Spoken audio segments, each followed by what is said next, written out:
Assalamualaikum. Hari ni ada kisah. Ada orang dia tahan di tepi jalan, tapi yang tahan sebenarnya dia ni bukanlah manusia. Cerita ni dikongsikan oleh Abang Apple yang berasal daripada Ipoh, Perak. Kejadian ni berlaku pada tahun 2007. Setiap perkongsian ada mistiknya.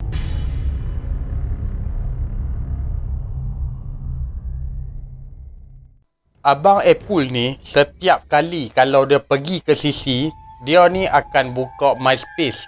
Zaman tu tak ada lagi lah Facebook, Instagram, tak ada lagi. Kalau ketika zaman tu MySpace, Friendster, di zaman tu juga aku sempat lah merasa semua tu. Kalau macam Abang Apple ni, apabila dia buka MySpace, dia akan try lah mengorat awet. Sampailah satu hari, Abang Apple ni kenal dengan seorang perempuan di dalam MySpace. Nama dia Fasha. Mula-mula ni say hi lah. Lepas tu sampai dapat nombor telefon. Hari-hari Abang Apple ni dia mesej dengan Fasha.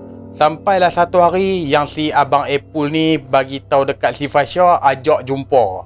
Fasha ni dia masih duduk di negeri Perak, cuma berbeza daerah. Kalau Abang Apple duduk di Ipoh, Fasha dia duduk di Taiping. Abang Apple ni pun dia chat si Fasha nak jumpa dekat Taiping. Dan Abang Apple ni pun bagi tahulah dekat Fasha melalui mesej dia nak main hari Sabtu. Fasha ni pun dia setujulah. Bila tiba di hari Sabtu, Abang Apple ni pun bertolak lah tengah hari daripada rumah dia. Masa Abang Apple pergi ke Taiping ni, dia ikut jalan highway naik 125. Sampai dekat sana waktu petang. Jadi jumpalah si Fasha ni. Masa tu Abang Apple dan Fasha ni depa dating di sebuah kedai makan. Daripada petang tu membawa sampai malam. Tepat pada pukul 10 malam, Abang Apple ni pun hantarlah si Fasha sampai ke rumah dia. Lepas dah hantar si Fasha, Abang Apple ni pula dia nak baliklah ke Ipoh. Tapi masa Abang Apple balik ke Ipoh ni, dia tak ikut highway dah. Dia ikut jalan lama. Bila Abang Apple ni lalu di satu kawasan bus stop lama, di kawasan bus stop tersebut tu ada orang tahan Abang Apple. Abang Apple ni pun berhentilah di kawasan bus stop tersebut tu.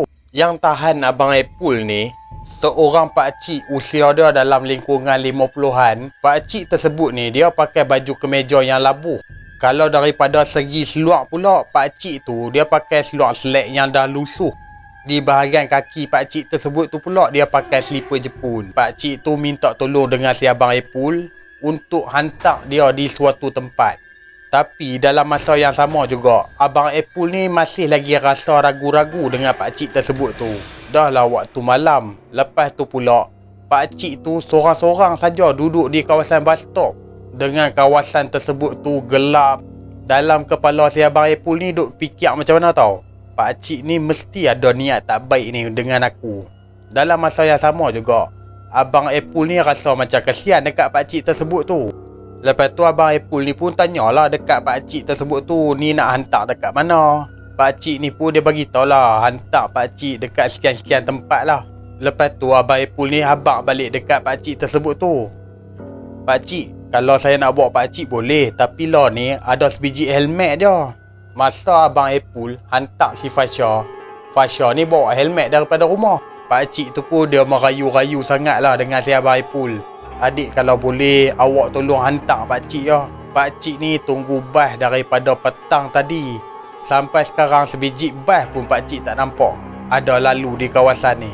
Kalau pakcik nak naik teksi, pakcik tak ada duit. Lepas tu Abang Apple ni disebabkan rasa kesian sangat dekat pakcik tersebut tu, lalu Abang Apple ni kata dekat pakcik tersebut tu, macam ni lah pakcik. Pakcik naik je duduk dekat belakang saya ni.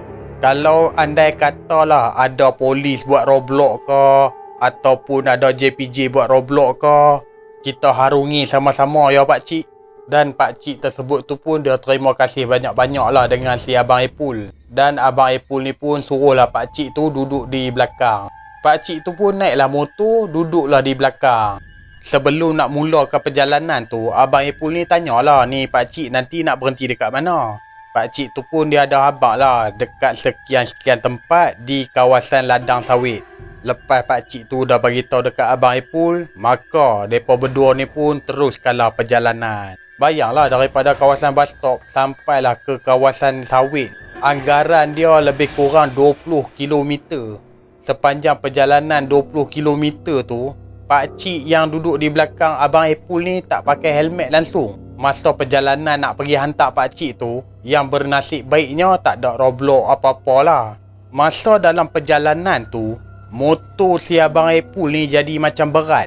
Dalam hati Abang Apple ni tertanya-tanya ni, aku sebenarnya bawa orang kau bawa batu? Kalau ikutkan logik akal lah, pakcik tersebut tu, dia bukanlah badan berisi sangat pun. Orang dia kurus kering je. Kalau nak kata daripada segi kawasan yang Abang Apple lalu ni, jalan dia biasa je, normal. Tak ada pun lalu di kawasan bukit ke. Bila dah sampai di ladang sawit yang permintaan pakcik tersebut tu, tiba-tiba pakcik tu pun dia tepuklah bahu si Abang Apple. Lalu Abang Apple ni pun dia berhentilah di tepi jalan kawasan sawit tersebut tu. Masa Abang Apple berhenti tu pun, jalan tersebut tu masih lagi jalan tar. Sebelah jalan tar tu lah ada kawasan sawit. Tapi dekat sini, Abang Apple masih lagi risau dengan pakcik tersebut tu.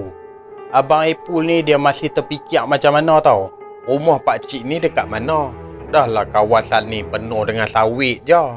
Pakcik tersebut tu pun dia turunlah daripada motor si Abang Apple. Mula-mula, pakcik tu pun dia ucaplah terima kasih banyak-banyak dekat si Abang Apple.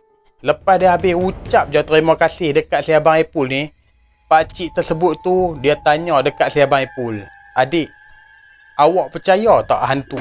Masa tu Abang Apple bulu roma dah tegang dah. Dalam hati si Abang Apple ni dia terfikir ni, orang tua ni awak tiba-tiba tanya benda yang tak patut. Dah lah tanya di tempat kawasan tak ada orang ni. Tapi disebabkan Abang Apple ni nak cepat-cepat lah belah daripada kawasan sawit tersebut tu, Abang Apple ni kata balik dekat pakcik tu, "Entahlah pakcik, saya pun tak tahulah nak kata." Tiba-tiba pakcik tu, okey, sebelah tangan ni dia pegang bahagian rambut. Yang tangan sebelah lagi dia pegang bahagian tengkuk. Lepas tu pula, kepala pakcik tu tercabut daripada tengkuk. Bila kepala dah tercabut daripada tengkuk, hak tangan sebelah ni duk peganglah bahagian rambut kepala tersebut tu. Lepas tu pula, kepala yang ada di sebelah tangan tu siap tanya lagi dekat si Abang Apple, "Sekarang awak percaya tak?" Sambil tersenyum kepala tersebut tu. Abang Apple takkan nak tunggu lagi. Dia pun masuk kelas, lepas tu pijak gear, belah terus daripada kawasan tu. Dalam masa Abang Apple nak berambus daripada kawasan tu, pakcik hak yang kepala dia tercabut tu, dia gelak sakan. Kata si Abang Apple, gelak dia tu sungguh menyeramkan. Bila Abang Apple dah keluar daripada kawasan sawit tersebut tu, Abang Apple ni teruslah balik ke Ipoh. Keesokan tengah hari, masa tu hari Ahad, Abang Apple ni pun dia pergilah lepak dengan member-member yang lain. Abang Apple dia pergilah cerita dekat kawan-kawan dia. Ada setengah kawan ni biasalah tak percaya. Ada setengah lagi tanya dekat si Abang Apple, "Hang kena tu dekat kawasan mana? Daerah mana yang hang kena?" Abang Apple ni pun bagi tahulah, "Aku kena dekat daerah ni. Aku hantar pakcik ni dekat kawasan sawit tu. Aku kena macam ni macam tu." Pakcik tu dia cabut kepala dia. Lepas tu adalah 2 orang kawan ni habaq dekat si Abang Apple. Cerita yang hang alami ni dulu pernah dah jadi dekat orang lain. Itu pun cerita daripada orang. Tapi tak sangka pula hang yang bertemu dengan pakcik tersebut tu. Yang mana hak kawan-kawan tak percaya tu, depa ni pergi bahan si Abang Apple. Abang Apple ni pun malas nak ambil hati. Dan Abang Apple ni dia fikir macam mana tau. Lepas ni andai katalah nak dating lagi dengan Fasha, pergi pun ikut jalan highway, balik pun ikut jalan highway. Okey, sebelum tu Abang Apple pernah lalu di kawasan bus stop tersebut tu ketika dia waktu malam. Tapi yalah, sebelum-sebelum tu tak pernah pun terjadi apa-apa. Mungkin hari tu sajalah kot yang dia kena. Masa lepas jumpa si Fasha pada tahun 2018 ataupun 2019, Abang Apple pernah lalu di kawasan berkenaan di ketika waktu malam. Tapi alhamdulillahnya tak pernah lagi lah bertemu dengan pakcik tersebut.